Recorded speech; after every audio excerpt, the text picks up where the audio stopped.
할렐루야. 유치부 곧 유튜브 치유 부흥회의 박경훈 목사입니다. 오늘 은혜 받을 말씀은 창세기 41장 51절에서 52절 말씀이고 제목은 용서하면입니다. 제가 본문 말씀 받들어 읽습니다. 요셉이 그의 장남의 이름을 므낫세라 하였으니 하나님이 내게 내 모든 고난과 내 아버지의 온 집 일을 잊어버리게 하셨다 하며 차남의 이름을 에브라임이라고 하였으니 하나님이 나를 내가 수고한 땅에서 번성하게 하셨다 함이었더라. 아멘.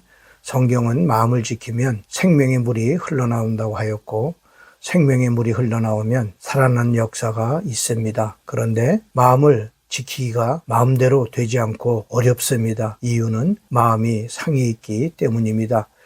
그리고 많은 경우 마음이 상하게 되는 것은 타인으로부터 말과 행동으로 상처를 입기 때문인데 상한 마음을 고치기 위해서는 나에게 상처를 준 사람들을 용서해야 합니다. 물론 용서하기가 쉽지 않습니다. 그러나 우리는 나를 위하여서라도 의지적으로 용서를 선택해야 합니다. 용서하기로 결단해야 합니다. 잘 알았으니 언젠가는 용서할 날이 오겠죠 하며 차일피일 미루어서는 안 됩니다. 용서할 마음이 생길 때까지 기다리려고 한다면 언제까지고 용서하지 못합니다. 기억하십시오. 상대가 내게 잘못을 한 자임에도 불구하고 용서하기로 의지적으로 선택하는 일은 나만이 할 수 있다는 것을 기억을 해야 합니다.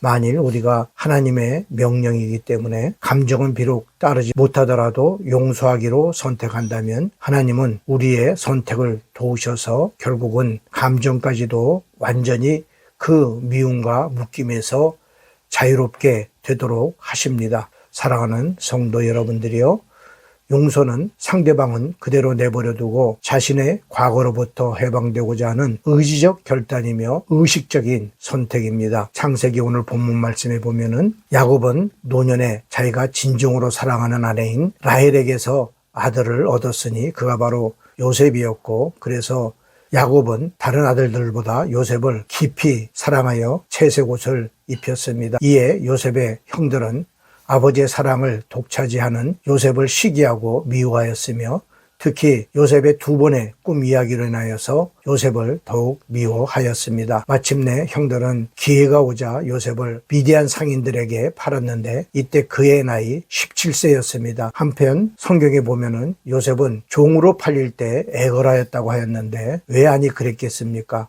그리고 사실 이러한 일을 당하고 나면 형들이 자기에게 행한 일을 어떻게 잊을 수 있겠습니까? 자기의 인생을 철저히 그리고 무참하게 짓밟고 유린한 형들을 어떻게 용서할 수 있겠습니까? 심지어 요셉은 감옥에 갇히기도 하였는데 따져보면 이 원인 제공자 역시 형들이었던 것입니다.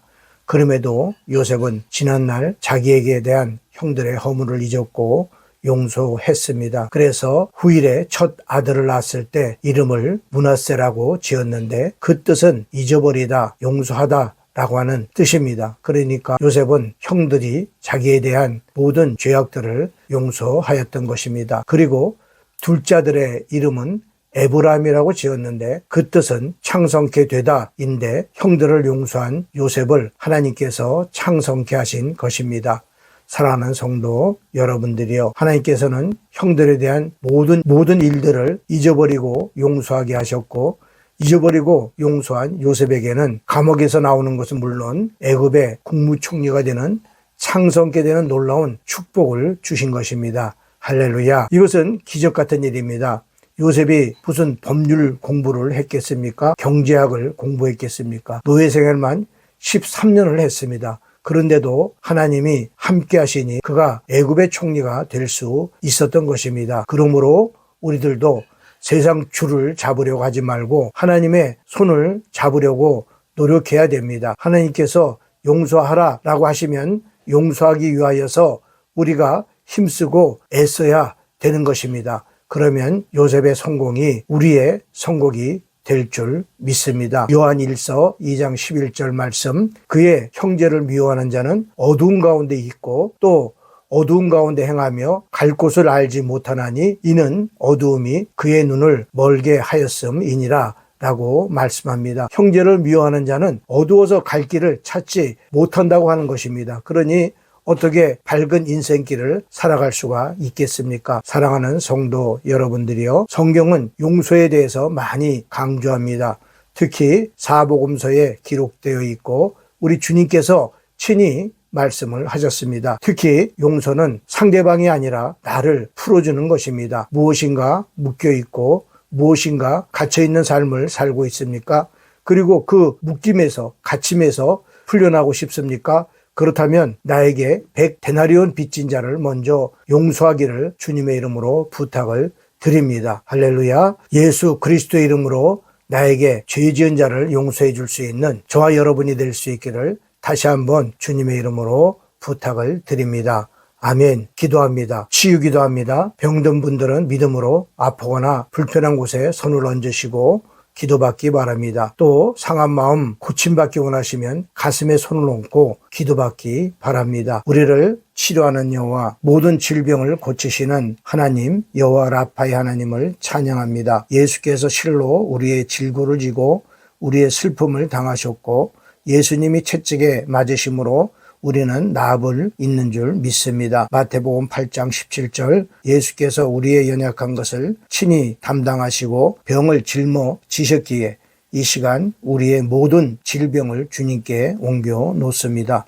주님, 이 시간 치료의 광선을 주님의 백성들에게 발휘하여 주옵소서. 모든 질병들을 성령의 불로 태워 주시옵소서. 내가 나사렛 예수 그리스도 이름으로 명하노니 주님의 백성들을 괴롭히는 더러운 질병들은 지금 즉시 떠나갈지어다. 모든 질병은 깨끗이 나을지어다. 통증도 떠나갈지어다. 특별히 상한 마음으로 묶인 삶을 살고 있는 성도들이 있습니까? 상한 마음도 고쳐주옵시고 용서하는 마음을 주시옵시고 그래서 주님 안에서 자염을 얻는 삶을 살게 하옵소서. 고쳐주심을 믿고 예수님의 이름으로 기도드립니다. 아멘. 할렐루야. 다음에 뵙겠습니다.